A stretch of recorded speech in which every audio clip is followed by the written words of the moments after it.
primeramente vamos a hacer el cierre de la unidad 3, pero también vamos a plantear el encadenamiento de las unidades, de las 4 unidades o los 4 módulos principales, siguiendo los subtemas de cada unidad. Bien, para la unidad 1 tenemos,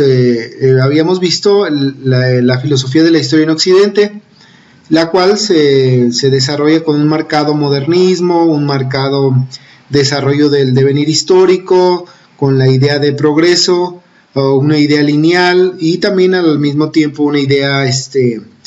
consecutiva con el desarrollo social, cultural, y al mismo tiempo se empieza a ver una crítica desde el simbolismo de lo que significa epistemológicamente hablando lo moderno o lo que significa lo contemporáneo. Es decir, los problemas de la sociedad en la vivienda, en la comunicación, en los medios de producción, etc. En la unidad 2 o módulo 2 pasamos de ver lo que es la filosofía de la modernidad o la filosofía de la historia a ver lo que es la historia moderna, de plenamente cómo se consideraba este devenir histórico. Entonces se consideraba como un marcado sentido dialéctico o un marcado sentido de desarrollo, y al mismo tiempo contrarresta con las primeras críticas de los posmodernos o los padres de la posmodernidad, como es el caso de Derrida, de Bátimo, de Habermas, que son quienes comienzan a decir que bueno, no es así epistemológicamente hablando y tampoco es así históricamente hablando. Es decir, tenemos grandes antinomías de la razón y de la racionalidad aplicadas al desarrollo científico, y también tenemos grandes antinomías de la razón aplicadas a la narrativa del desarrollo y del progreso social. Y bueno, en la unidad 3, que es la que estamos ya cerrando de lleno lo que es posmoderno, vemos que no solamente tenemos esta marcada crítica de los primeros padres de la posmodernidad, sino que atenuadamente y también en América Latina se acentúa una salida unívoca que termina con la historia, le da fin a la historia y que no permite que tenga solución la continuidad del proyecto de civilización occidental, entendido como la civilización que se construye a través de la razón y a través de la inteligencia aplicada al dominio de la naturaleza y de las fuerzas naturales que nos rodean. Y bueno, lo vemos marcadamente con Lyotard en América Latina, cómo critica la política en Latinoamérica, lo vemos en Foucault, cómo critica la psicología del sujeto, cómo critica la estructura de producción social que tenemos en la actualidad. Lo vimos en la Segunda Guerra Mundial, como desde Auschwitz se sigue presentando esta filosofía de la destrucción humana, del poshumanismo. Lo vemos en Lyotard, como en el discurso de las ciencias se sigue teniendo un sentido equívoco, es decir, un relativismo científico. Lo vemos en Derrida, que ya lo habíamos mencionado anteriormente, como al final de la revisión de todo lo que es la epistemología, la arqueología del conocimiento, la arqueología del sujeto, y también de la relación sujeto-objeto, y también de la relación sujetos y sociedad o colectivos, no tiene otra salida, porque manifiesta una razón corta, una razón que no permite la solución de los problemas de todos los seres humanos a un mismo ritmo de progreso, ¿no? Y bueno, y esta escuela de Frankfurt es la que sintetiza todas estas dimensiones de estas críticas y las lleva desde la aplicación de la filosofía al horizonte de la actualidad, como una aplicación del aparato crítico que sirve o que tiene la filosofía y que permite desarrollar las ciencias. Y así caemos entonces en una historia actual llamada también tardomodernidad o posmodernidad, marcada en un horizonte poshumanista negativo, donde la condición humana es incapaz de desarrollarse socialmente y escasamente en lo individual. Una tendencia hacia el fin de la historia, es decir, sin relato, sin sentido al relato de la historia, dentro del horizonte de la sinrazón, o sea, la barbarie. Lo vemos desde las guerras, lo vemos desde el daño que le hacemos a la naturaleza, desde el mismo daño que nos hacemos entre nosotros como sujetos. Vemos el desarrollo científico en lo intelectual, racional y epistemológico,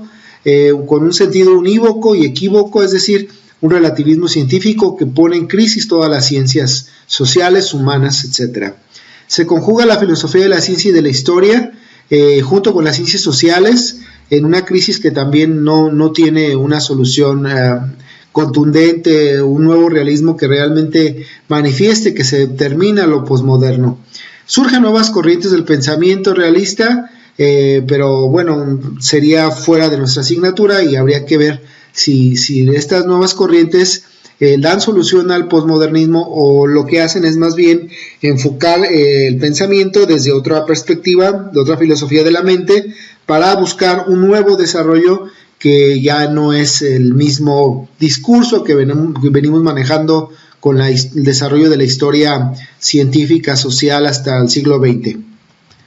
Y bueno, en la última unidad estaremos viendo las esferas de lo posmoderno, un poquito como lo expresivo, lo estético, lo social, lo cognitivo, lo instrumental, lo práctico, ético, moral, y también estaremos viendo los valores de este posmodernismo enfatizados desde algunos pensadores para cada aspecto. Por ejemplo, la ética y la moral la podríamos ver en Massinter, los valores en Deleuze, la dialéctica y la analogía en Marx y en Dussel, las esferas de lo cognitivo en Richard Rorty, etcétera. Bueno, eso sería como para ir cerrando el panorama de las aplicaciones que actualmente todavía podemos encontrar en lo posmoderno, aunque ya acomodadas a nuevos temas, a nuevos conceptos, pero que siguen teniendo como los principales ejes estas principales escuelas, estas líneas de investigación que eran precisamente las líneas de investigación de la Escuela de Frankfurt